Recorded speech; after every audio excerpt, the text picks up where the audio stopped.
أعوذ بالله من الشيطان الرجيم నేను శపించబడిన బహిష్కరించబడిన శైతాన్ నుండి రక్షణ పొందటానికి అల్లాహ్ శరణు వేడుకో.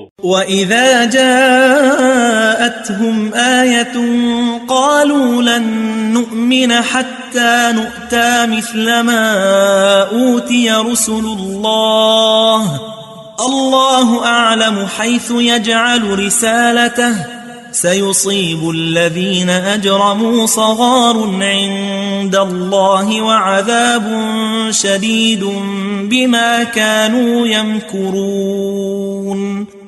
మరియు వారి వద్దకు ఏదైనా సూచన వచ్చినప్పుడు వారు అల్లాహ్ యొక్క సందేశహరులకు ఇవ్వబడినట్లు మాకు కూడా దివ్యజ్ఞానం ఇవ్వబడనంత వరకు మేము విశ్వసించము అని అంటారు.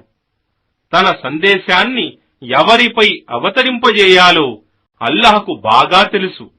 త్వరలోనే అపరాధులు అల్లాహ్ దగ్గర అవమానింపబడగలరు మరియు వారి కుట్రల ఫలితంగా వారికి తీవ్రమైన శిక్ష విధించబడగలదు.